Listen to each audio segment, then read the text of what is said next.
सावी zone मराठीमध्ये मी सावी तुमचं खूप खूप मनापासून स्वागत करते.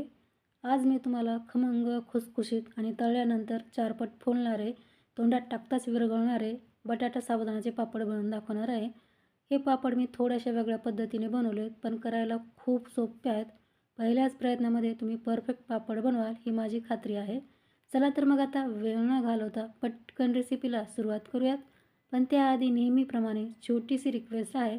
रेसिपी तुम्हाला कुठल्याही क्षणी थोडी जरी आवडली तर रेसिपीला लाईक आणि चॅनलला सबस्क्राईब करायला अजिबात विसरू नका. सुरुवातीला आपल्याला मिक्सिंग बाउल घ्यायचा आहे आणि त्यामध्ये 1 वाटी साबुदाण्याचं पीठ घालायचं आहे.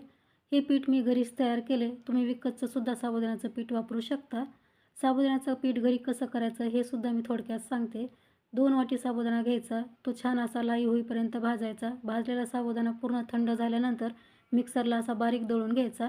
साबुदाणा दळल्यानंतर पीठ जास्त बारीक झालं नसेल ना तर हे पीठ तुम्ही एखाद्या बारीक चाळणीने चाळूनसुद्धा घेऊ शकता, कारण या रेसिपीसाठी आपल्याला बारीक साबुदाण्याचं पीठ हवं आहे म्हणून. आता हा साबुदाणा किंवा साबुदाण्याचं पीठ आपण बाउलमध्ये काढून घेऊयात. आता ज्या वाटीने आपण साबुदाण्याचं पीठ घेतले ना त्याच वाटीने यामध्ये 1 वाटी पाणी घालायचं आहे. आता चमच्याच्या सहाय्याने हे पाणी या साबुदाण्याच्या पिठामध्ये आपल्याला छान मिक्स करून घ्यायचं आहे. तर जेवढं आपण पीठ घेतले ना तेवढंच पाणी इथे घालायचं. खूप जास्त पाण्याचा वापर आपल्याला इथे करायचा नाही. तर तुम्ही पाहू शकता साबुदाण्याचं पीठ पाण्यामध्ये छान मिक्स झालं आहे. आता आपण चमचा बाहेर काढून घेऊया आणि यावरती झाकण ठेवून हा साबुदाणा भिजण्यासाठी 10 मिनिटे साईडला ठेवून देऊयात. आता इथे मी 3 उकडलेले बटाटे साल काढून घेतलेत. बटाटे इथे तुम्ही तुमच्या आवडीप्रमाणे घेऊ शकता, कमी किंवा यापेक्षा जास्त.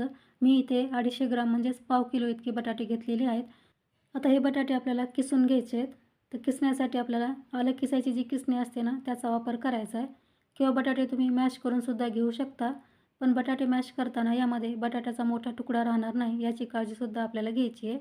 आता अशाच प्रकारे मी सर्व बटाटे किसून घेते. तुम्ही इथे पाहू शकता बटाटे मी छान किसून घेतलेत. मस्त बटाट्याचा आपल्याला लगदा मिळालेला आहे. आता हे बटाटे आपल्याला असेच साईडला ठेवून द्यायचे आहेत. आता इथे साबुदाणा भिजूनसुद्धा मला 10 मिनिटे झालेत आणि तुम्ही पाहू शकता साबुदाणा आपला छान भिजला आहे किंवा साबुदाण्याचं पीठ आपलं छान भिजलं आहे. आता आपल्याला अशा प्रकारे छान मोकळं करून घ्यायचं आहे. यामध्ये याच्या गाठी राहणार नाहीत याची काळजीसुद्धा आपल्याला घ्यायची आहे. जर यामध्ये गाठी राहिल्या ना तर पुढं आपल्याला खूप जास्त मेहनत करावी लागेल, म्हणून मी तुम्हाला सांगते की साबुदाणा आपल्याला छान असा मोकळा करून घ्यायचा आहे. हे साबुदाण्याचं पीठ मी फक्त 10 मिनिटे भिजवून घेतलं आहे. पण तुमच्याकडे जर वेळ जास्त असेल ना तर तुम्ही 25 ते 30 मिनिटेसुद्धा हे साबुदाण्याचं पीठ छान भिजवून घेऊ शकता. त्यानं काय होईल की जितका जास्त वेळ तुम्ही साबुदाणा भिजवून घ्याल ना तितका तो छान मोकळा होईल, म्हणून मी इथे तुम्हाला सांगते. आता भिजलेला साबुदाणा आपला छान मोकळा झाला आहे. आता लगेच यामध्ये आपल्याला मॅश केलेले बटाटे घालायचे आहेत. तर मैत्रिणींनो, ही रेसिपी मी खूप वेगळ्या पद्धतीने बनवली आहे, तर व्हिडिओ कुठेही स्किप न करता अगदी शेवटपर्यंत पहा. आता चवीपुरतं यामध्ये मीठ घालायचं आहे. तर कुठल्याही वाळवणीच्या पदार्थामध्ये मीठ थोडंसं कमीच घालायचं, नाहीतर वाळल्यानंतर पदार्थ खारट होऊ शकतो. आता 1 चमचा यामध्ये आपल्याला हिरव्या मिरचीचा ठेचा घालायचा आहे. 3 ते 4 हिरव्या मिरच्या मी मिक्सरला पाणी न घालता जाडसर वाटून घेतल्यात. आता हे मिश्रण आपल्याला हाताने छान एकजीव करून घ्यायचं आहे, म्हणजेच मिक्स करायचं आहे. हाताने करायला थोडासा वेळ लागतो पहा, कारण साबुदाणा आपण भिजवून घेतला आहे तर तो थोडासा चिकट होतो. चिकट झाल्यामुळे बटाट्यामध्ये छान मिक्स होत नाही पहा. तुम्हाला जर हाताने ही प्रोसेस करायची नसेल ना तर तुम्ही सरळ हे मिश्रण मिक्सरच्या भांड्यात टाका थोडं थोडं करून आणि मिक्सरला फिरून घ्या. त्यामुळं काय होईल की या साबुदाण्याच्या ज्या गाठी झालेल्या असतात ना त्या बटाट्यामध्ये छान मिक्स होतील, म्हणून मी तुम्हाला सांगते. आता इथे तुमची चॉईस आहे. तुम्हाला अशा प्रकारे हे मिश्रण हाताने मिक्स करून घ्यायचं आहे किंवा मिक्सरच्या भांड्यात थोडं थोडं घालून मिक्सरला याला छान फिरवून घ्यायचं आहे. इथे तुम्ही पाहू शकता मिश्रण मी छान एकजीव करून घेतले, म्हणजेच मिक्स केलेलं आहे. यामधल्या मला गाठी जेवढ्या मोडता येतील ना तेवढ्या गाठी मोडण्याचा प्रयत्न मी इथे केलेला आहे. आणि पाहू शकता मस्त सैलसर आपलं इथे मिश्रण तयार झाले. हे मिश्रण असं सैलसर होण्यासाठी यामध्ये मी पाव वाटी पाणी देखील घातलेलं आहे. पण पाणी घालतानाचा व्हिडिओ माझ्याकडून शूट झाला नाही, म्हणून मी तुम्हाला ते दाखवू शकत नाही. तर मिश्रण इथे आपलं परफेक्ट तयार झालं आहे.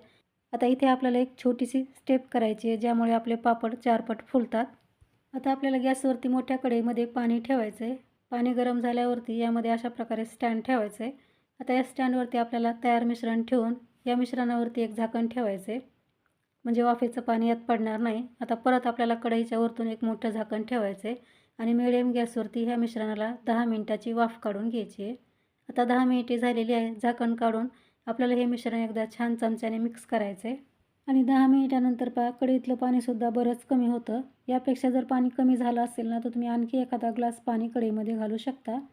आणि मिश्रण पहा मिक्स केल्यानंतर थोडंसं ट्रान्सपरंट झालं आहे म्हणजेच आपलं मिश्रण छान शिजायला लागलं असं समजायचं. तरी पण हे पूर्णपणे आणखी शिजलेलं नाही. आपल्याला 10 मिनिटानंतर झाकण काढून याला अशा प्रकारे छान मिक्स करून घ्यायचं आहे. आपण ही छोटीशी प्रोसेस केल्यामुळं काय होतं की तळल्यानंतर पापड आपले 4 पट फुलतात. आता तुम्ही पाहू शकता मिश्रण मी छान मिक्स करून घेतले. परत आपल्याला याला एकसारखं करून घ्यायचं आहे आणि परत झाकण ठेवून याला 5 ते 6 मिनिटे वाफवून घ्यायचं आहे किंवा हे मिश्रण पूर्णपणे ट्रान्सपरंट होत नाही किंवा शिजलं जात नाही तोपर्यंत आपल्याला याला वाफवून घ्यायचं आहे. तर आणखी 5 ते 6 मिनिटे हे मिश्रण मी छान वाफवून घेतले. तर तुम्ही पाहू शकता मस्त आपले मिश्रण शिजलेलं आहे, छान ट्रान्सपरंट झालं आहे. असं मिश्रण तयार झालं की लगेच गॅस बंद करायचा आणि 5 मिनिटे हे मिश्रण खाली काढून थोडंसं थंड होऊ द्यायचं. आता मिश्रण थंड झाल्यानंतर लगेच आपल्याला पापड बनवायला घ्यायचे आहेत. त्यासाठी इथे मी पॉलिथिन शीट अगोदरच अंथरून घेतली. याला तेल किंवा तूप काही लावलं नाही पहा. आता परत या मिश्रणावरती आपण एक पॉलिथिन शीट टाकली छोटी, पण त्याला थोडंसं मी तूप लावून घेतले कारण आज आपण उपवासाचे पापड बनवतोय म्हणून. आता एक प्लेट घ्यायची किंवा एखादं भांडं घेऊ शकता जे जड असेल आणि त्याने अशा प्रकारे आपल्याला हा पापड प्रेस करून घ्यायचा आहे. तुम्ही पाहू शकता मस्त आपला पापड तयार झाला आहे, पण कुठे जाड आहे आणि कुठे पातळ आहे म्हणून आपल्याला अशा प्रकारे हाताने हा पापड एकसारखा करून घ्यायचा आहे. अगदी पटपट हे पापड तयार होतात पहा. आता इथे मस्त पातळ असा आपला पापड तयार झाला आहे. वरची पॉलिथिन शीट अशा प्रकारे काढून घ्यायची आहे. पहा खूप सुंदर आपला हा पापड तयार झाला आहे. आता आणखी एक पापड मी तुम्हाला बनवून दाखवते.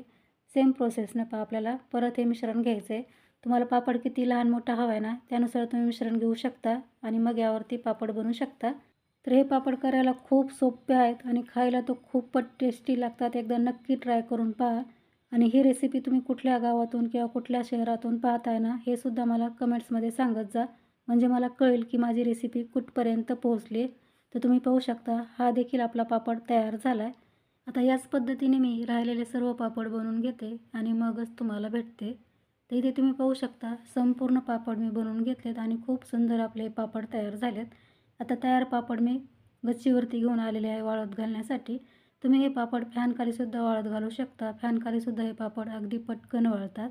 आता हे पापड वाळल्यानंतरच मी तुम्हाला भेटते. 2 दिवसानंतर तुम्ही पाहू शकता खूप सुंदर आपले इथे पापड तयार झालेले आहेत. एकदम पातळ आणि मस्त शायनी अगदी काचाप्रमाणे आपले पांढरे शुभ्र पापड तयार झालेत. पहा एकदम गोल गरगरीत. हे पापड करायला खूप सोपे आहेत. खायलाही तितके टेस्टी लागतात. असे पापड बनवून तुम्ही वर्षानुवर्ष स्टोअर करून ठेवू शकता. बिलकुल खराब होत नाही आणि तुम्हाला उपवासाला जेव्हा काहीतरी खमंग कुरकुरीत खायचं आहे ना तेव्हा ही रेसिपी नक्की ट्राय करू शकता. आता हे पापड मी तुम्हाला तळूनसुद्धा दाखवते. त्यासाठी इथे मी तेल अगोदरच गरम करायला ठेवलं होतं. हे पापड तळताना तेल आपल्याला हलकंसं गरम होऊ द्यायचं आहे आणि मगच त्यामध्ये पापड सोडून अशा प्रकारे तळून घ्यायचं आहे. तुम्ही पाहू शकता 4 पट हा पापड फुलला आहे आणि खूप सुंदर आपला पापड तयार झाला आहे. तेल आपलं हलकंसं गरम असलं ना तर पापड पटकन लाल होत नाही पहा. तेल जर खूप जास्त गरम झालं की पापड तेलात टाकला की तो लगेच लाल व्हायला लागतो. त्यासाठी हलकंसं तेल गरम करा आणि अशा प्रकारे पापड तळून घ्या. तर तुम्ही पाहू शकता काही पापड मी तळून घेतलेत आणि खूप सुंदर आपले हे पापड तयार झाले. हे पापड बिलकुल तेलकट होत नाहीत आणि खायलाही मस्त खमंग कुरकुरीत लागतात. तर ट्राय करून पहा. रेसिपी कशी वाटली कमेंट्समध्ये मला नक्की सांगा. रेसिपी तुम्हाला आवडली तर रेसिपीला लाईक शेअर करा. चॅनलवरती नवीन आला असाल तर चॅनलला सबस्क्राईब करून समोरील बेल आयकॉनला क्लिक करायला विसरू नका. तर लवकरच भेटू आणखी एका अशा छानशा रेसिपीसह. तोपर्यंत मस्त खा आणि हेल्दी राहा. धन्यवाद.